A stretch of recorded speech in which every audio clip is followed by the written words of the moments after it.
Hi guys, അപ്പോൾ ഇന്ന് നമുക്കൊരു വെളുത്തുള്ളി അച്ചാർ ഉണ്ടാക്കാം. അപ്പോൾ എങ്ങനെയാണെന്ന് നോക്കാം. അപ്പോൾ നിങ്ങൾ ആദ്യമായിട്ടാണ് ഈ ചാനൽ കാണുന്നതെങ്കിൽ എല്ലാവരും എൻ്റെ ചാനലൊന്ന് സബ്സ്ക്രൈബ് ചെയ്യണേ. അപ്പോൾ നമ്മളൊരു ചട്ടി അടുപ്പത്ത് വെച്ചിട്ട് ചട്ടി നന്നായിട്ട് ചൂടായി കഴിയുമ്പോഴേക്കും നമുക്ക് അതിനാവശ്യത്തിനുള്ള എണ്ണ ഒഴിച്ച് കൊടുക്കാവേ. അപ്പോൾ ഞാനിവിടെ സാധാ എണ്ണയാട്ടോ യൂസ് ചെയ്യുന്നത്. അപ്പോൾ എണ്ണ നന്നായിട്ട് ചൂടായി കഴിയുമ്പോഴേക്കും നമുക്കിതിലേക്ക് കടുകിട്ട് കൊടുക്കാം. അപ്പോൾ ഞാനൊരു 2 സ്പൂൺ കടുകാട്ടോ ഇട്ട് കൊടുക്കുന്നത്. അപ്പം കടുക് നന്നായിട്ടൊന്ന് പൊട്ടുന്ന വരെ ഒന്ന് നമുക്ക് വെയിറ്റ് ചെയ്യാവേ. അപ്പോൾ അതേ കടുകൊക്കെ നന്നായിട്ട് പൊട്ടി വന്നിട്ടുണ്ട്. അതിലേക്ക് നമുക്ക് കുറച്ച് ഉലുവ ഇട്ട് കൊടുക്കാം. ഇതിൽ നമ്മൾ ഈ അച്ചാറിനൊക്കെ ആകുമ്പം കുറച്ചേറെ ഉലുവ ഇരുന്നാലും കുഴപ്പമൊന്നുമില്ല, ഒരുപാടായി പോവാതിരുന്നാൽ മതി കേട്ടോ. അപ്പം ഉലുവായി നന്നായിട്ടൊന്ന് മൂത്ത് വന്ന് കഴിഞ്ഞപ്പോഴേക്കും ഞാൻ കുറച്ച് ഇഞ്ചിയായിട്ട് ഇട്ട് കൊടുക്കുന്നത്. കുറച്ച് ഇഞ്ചി എന്ന് വെച്ചാൽ ഒരു കുഞ്ഞു കഷ്ണം ഇഞ്ചിയാണ് ഇട്ട് കൊടുക്കുന്നത്. അതിനുശേഷം അതിന് കൂടെ തന്നെ ഞാൻ കറിവേപ്പിലയും കൂടി ഇട്ട് കൊടുത്തിട്ടുണ്ട്. എന്നിട്ട് ഇതിന് നന്നായിട്ടൊന്ന് നമുക്ക് മൂപ്പിച്ചെടുക്കാം. അപ്പോൾ ഒരുപാടങ്ങ് ഫ്രൈ ആയൊന്നും പോവുമൊന്നും വേണ്ട. അപ്പം ഇത്രയാട്ടോ ഇതിൻ്റെ ആ ഒരു ഇത് വന്നിരിക്കുന്നത്. അപ്പം ഞാൻ ഫ്ലെയിം ഇച്ചിരി കുറച്ച് കൊടുത്തിട്ടുണ്ട് കേട്ടോ. അപ്പോൾ നന്നായിട്ട് ഇത് ഒന്ന് മൂത്ത് വരുന്ന വരെ ഒന്ന് നമുക്ക് വെയിറ്റ് ചെയ്യാം. അപ്പോൾ ഞാനിത് ഒരുപാട് ക്വാണ്ടിറ്റി ഒന്നും എടുത്തിട്ടില്ല. കുറച്ച് വെളുത്തുള്ളിയായിരുന്നു എടുത്തിട്ടുള്ളൂ, കാരണം ഇത് പൊളിച്ചെടുക്കാൻ കുറച്ച് പാടല്ലേ. അപ്പോൾ ഞാൻ ഇച്ചിരി എടുത്തിട്ടുള്ളൂ കേട്ടോ. അപ്പോൾ ഞാൻ ആ വഴന്ന് വന്ന ആ ഒരു നമ്മൾ നേരത്തെ എടുത്ത് വെച്ചിരുന്ന ഇഞ്ചിയും കറിവേപ്പില നന്നായിട്ടൊന്ന് മൂത്ത് വന്നപ്പോഴേക്കും നമ്മുടെ ആ വെളുത്തുള്ളി അരിഞ്ഞ് വെച്ചിരിക്കുന്നത് ഞാനിതിലേക്ക് ഇട്ട് കൊടുത്തു. അപ്പം വെളുത്തുള്ളി കഴുകിയത് കൊണ്ടാട്ടോ ഇങ്ങനെ പൊട്ടിത്തെറിക്കുന്നത്, അതിൻ്റെ അകത്ത് വെള്ളം ഇരുന്നിട്ട്. ഇത് കുഞ്ഞു ടൈപ്പ് വെളുത്തുള്ളി ആയിരുന്നു. ഞാനതുകൊണ്ട് ഇങ്ങനെ ഫുള്ളായിട്ടാട്ടോ ഇട്ടിരിക്കുന്നത്, 2 മുറിച്ചിട്ടിട്ടില്ല. അപ്പം എനിക്ക് പനിയൊക്കെ ആയപ്പം കഞ്ഞിയുടെ കൂടെ ഒരു അച്ചാറൊക്കെ ഇട്ട് കഴിക്കാനൊരു മോഹം, അതുകൊണ്ട് ഞാനൊരു അച്ചാറിടാന്ന് വെച്ചാൽ കേട്ടോ. അപ്പോൾ നമ്മുടെ വെളുത്തുള്ളിയെല്ലാം നമ്മുടെ ആ എണ്ണയിൽ കിടന്നൊന്ന് ചെറുതായിട്ടൊന്ന് വഴന്ന് വരണം. അതുവരെ ഒന്ന് നമുക്ക് വെയിറ്റ് ചെയ്യാവേ. അപ്പോൾ നന്നായിട്ടൊന്ന് വഴറ്റിയെടുക്കാം. എനിക്ക് പൊതുവേ എല്ലാ മാങ്ങാച്ചാറിനെ ഇഷ്ടമാണ്. അതിലും കൂടുതൽ എനിക്ക് വെളുത്തുള്ളി അച്ചാർ ഭയങ്കര ഇഷ്ടമാണ് കേട്ടോ. എൻ്റെ ചേച്ചിക്ക് ഭയങ്കര ഫേവറേറ്റ് ആണ് വെളുത്തുള്ളി അച്ചാർ. കടയിൽ നിന്ന് മേടിക്കുന്നത് എനിക്കിഷ്ടമാണ്, അതിന് നല്ല ഉപ്പാണ്. പക്ഷെ നമ്മൾ വീട്ടിൽ ഞങ്ങൾ അങ്ങനെ അധികം ഉണ്ടാക്കാറില്ല. എനിക്കൊന്ന് ഞാൻ രണ്ടാമത്തെ തവണ എങ്ങാണ്ടാന്ന് തോന്നി ഇതുണ്ടാക്കുന്നത്. അല്ലാതെ നമ്മൾ കടയിൽ നിന്നൊക്കെ ആയിരിക്കും കൂടുതൽ വാങ്ങിക്കുന്നത്, കാരണം ഇത് പൊളിച്ചെടുക്കാനൊക്കെ കുറച്ച് പാടല്ലേ. കുറച്ച് ക്ഷമയുള്ളവർക്ക് മാത്രമേ ഉള്ളൂ ഇതൊക്കെ പറ്റത്തുള്ളൂ. അല്ലെങ്കിൽ നമ്മുടെ വീട്ടിൽ ഒത്തിരി പേരൊക്കെ ഉണ്ടെങ്കിൽ അവരൊക്കെ പൊളിച്ചു തരും. എനിക്ക് പിന്നെ മടി ആയതുകൊണ്ട് തന്നെ, എനിക്ക് പിന്നെ എൻ്റെ ആവശ്യമായതുകൊണ്ട് മാത്രം ഞാൻ അത് വെച്ചൊരു അച്ചാറിടാന്ന് വെച്ചിട്ട് ഞാനിങ്ങനെ കുത്തിയിരുന്ന് പൊളിച്ചാട്ടോ. അപ്പോൾ ഇച്ചിരിയേ ഞാൻ പൊളിച്ചിട്ടുണ്ടായിരുന്നുള്ളൂ. ഇത് 2-3 ദിവസത്തേനേ ഉള്ളായിരിക്കും എനിക്ക്. അപ്പം അങ്ങനെ നമുക്ക് അവിടെ അത് വഴന്ന് വരുന്നുണ്ട്. അപ്പോൾ എൻ്റെ കഥകളൊക്കെ പറയാമെന്ന് വിചാരിച്ചു, അങ്ങനെ പറഞ്ഞ കേട്ടോ. അപ്പോൾ നന്നായിട്ട് വഴന്ന് വന്നിട്ടുണ്ട്. ഇത് ഒരുപാട് അങ്ങനെ മൂത്ത് വരേണ്ട ആവശ്യമൊന്നുമില്ല കേട്ടോ. ഒന്ന് ജസ്റ്റ് ഒന്ന് വാടി വരണം, അതുവരെ ഒന്ന് നമുക്ക് വെയിറ്റ് ചെയ്യാം. അപ്പം നിങ്ങൾക്ക് ഏത് അച്ചാർ ഇഷ്ടം എന്നൊന്ന് നിങ്ങൾ കമൻറ്റ് ചെയ്യുക കേട്ടോ, നിങ്ങളുടെ ഫേവറേറ്റ് ഏത് അച്ചാറാണെന്നുള്ളത്. അപ്പോൾ എനിക്ക് ഫേവറേറ്റ് മാങ്ങാച്ചാർ ഇഷ്ടമാണ്, വെളുത്തുള്ളി അച്ചാർ ഇഷ്ടമാണ്. വെളുത്തുള്ളിയാണ് മെയിൻ എൻ്റെ ഇഷ്ടം. അപ്പോൾ ഇതിങ്ങനെ വഴന്ന് വന്നിട്ടുണ്ട്. അപ്പോൾ കണ്ടോ, ഇത്രയും ആയിട്ടുണ്ട് കേട്ടോ ഇതിൻ്റെ ആ ഒരു. അപ്പം ഈ ഒരു സമയത്തുണ്ടല്ലോ ഇതിൻ്റെ ഒരു നല്ല മണം വരും. എന്നാ മണമാണെന്നറിയാമോ? അത് നിങ്ങൾ ഉണ്ടാക്കി നോക്കിയാലേ അതൊക്കെ മനസ്സിലാവത്തുള്ളൂ കേട്ടോ. നല്ല സൂപ്പർ മണം വരും. അപ്പം അത് തന്നെ മണം കേൾക്കുമ്പോൾ തന്നെ നമ്മുടെ വായിൽ വെള്ളം വരും, നമുക്കിങ്ങനെ തിന്നാൻ വേണ്ടി തോന്നും. അപ്പോൾ നന്നായിട്ട് വഴന്ന് വരുന്ന വരെ ഒന്ന് നമുക്ക് വെയിറ്റ് ചെയ്യാം.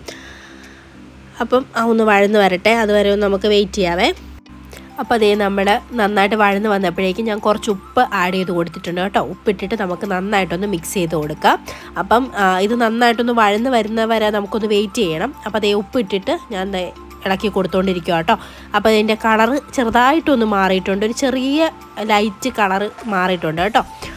അപ്പം ഒന്ന് മൂത്തൊക്കെ വരട്ടെ, അതുവരെ ഒന്ന് നമുക്ക് വെയിറ്റ് ചെയ്യാവേ. അപ്പോൾ അത് ജസ്റ്റ് മൂത്ത് വന്ന സമയത്തേക്ക് നമുക്കിതിലേക്ക് കുറച്ച് മഞ്ഞൾപ്പൊടി ആട്ടോ ഞാൻ ആദ്യം ആഡ് ചെയ്ത് കൊടുക്കുന്നത്.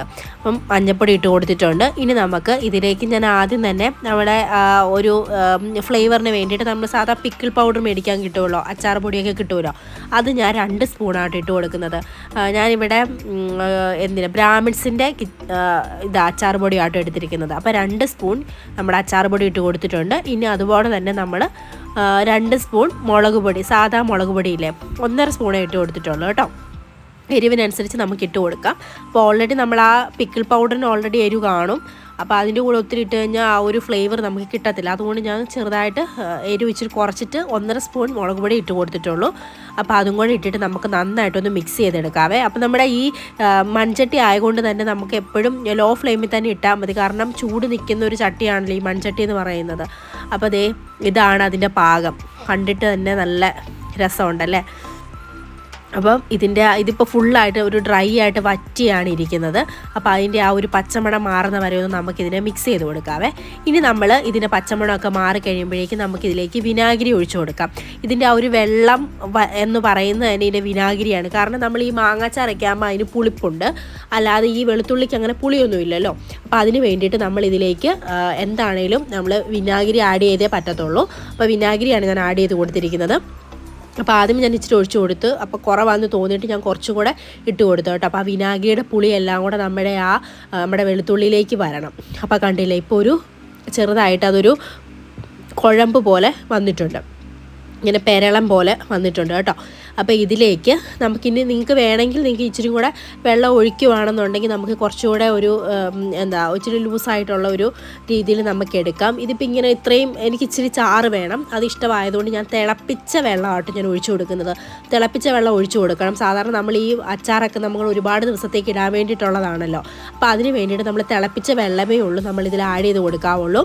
പിന്നെ നമ്മൾ ഇത് റെഡി ആയെങ്കിൽ തന്നെയും നമ്മൾ വെള്ളമൊന്നും ഇല്ലാത്ത പാത്രത്തിൽ വേണം നമ്മൾ ഇട്ട് കൊടുക്കാൻ. ഒരു ജലാംശം പോലും ഇല്ലാത്ത പാത്രത്തിൽ വേണം ഇട്ട് സൂക്ഷിക്കുക. അതാകുമ്പോൾ ഒരുപാട് നാളിരിക്കും.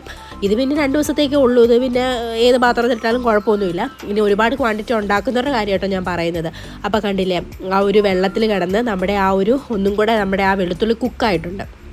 അപ്പോൾ ഇപ്പം ഇന്ന് കഴിക്കരുത്, നാളെ കഴിക്കുമ്പോഴാവട്ടോ കുറച്ചുകൂടെ ടേസ്റ്റ് വരുന്നത്. കാരണം ആ ഒരു വിനീഗറിൻ്റെ പുളിപ്പെല്ലാം കൂടെ നമ്മുടെ വെളുത്തുള്ളിയിലോട്ട് വന്നിട്ട് നല്ലൊരു ഫ്ലേവർ ആയിരിക്കും. അപ്പോൾ കണ്ടില്ല, അതൊന്ന് ജസ്റ്റ് ഒന്ന് തിളപ്പിച്ചെടുത്തപ്പോൾ അതിൻ്റെ എണ്ണയൊക്കെ നന്നായിട്ട് തിളച്ച് അതിൻ്റെ ഫ്ലേവറൊക്കെ നന്നായിട്ട് ഇറങ്ങിയിട്ടുണ്ട്. അപ്പോൾ ആ ഒരു വെളുത്തുള്ളിയുടെ ഫ്ലേവറൊക്കെ ഇറങ്ങണമെങ്കിൽ നാളെ ആവണം കഴിക്കണമെങ്കിൽ. എനിക്ക് എന്തായാലും അതിനുള്ള ക്ഷമയൊന്നുമില്ല, അതിന് മുമ്പേ ഇത് തീർക്കും. പിന്നെ ഞാനൊരു കാര്യം മറന്നുപോയി കേട്ടോ. ഇതിന് മുമ്പായിട്ട് ഞാൻ കുറച്ച് നമ്മൾ അടുപ്പേൽ വാങ്ങുന്നതിന് മുമ്പായിട്ട് കുറച്ച് കായം കൂടെ ചേർക്കണം കേട്ടോ. ഞാനത് വീഡിയോയിൽ ചേർക്കാൻ വേണ്ടി മറന്നുപോയിട്ടുണ്ട്. അപ്പോൾ നിങ്ങൾ എന്തായാലും കായം കൂടെ ചേർത്താലേ ഉള്ളൂ ആ ഒരു ഫ്ലേവർ വരത്തുള്ളൂ. അപ്പോൾ എന്തായാലും നിങ്ങൾ വീട്ടിലൊന്ന് ട്രൈ ചെയ്ത് നോക്കുക. വീഡിയോ ഇഷ്ടപ്പെട്ടിട്ടുണ്ടെങ്കിൽ എല്ലാവരും സബ്സ്ക്രൈബും ചെയ്യണം. അപ്പം ഉണ്ടാക്കി നോക്കിയിട്ട് അതിൻ്റെ റിവ്യൂ എന്താണെന്നുള്ളത് എന്നോട് പറയണേ. അപ്പം ഞാൻ ഫുഡൊക്കെ ഒന്ന് കഴിക്കട്ടെ. അപ്പോൾ ഞാനിന്ന് പയറും അതിൻ്റെ കൂടെ അച്ചാറും ആയിട്ട് എടുത്തിരിക്കുന്നത്. അപ്പോൾ ഞാൻ ഫുഡ് കഴിക്കട്ടെ. നമുക്ക് അടുത്ത വീഡിയോ ആയിട്ട് കാണാം. ടാറ്റാ.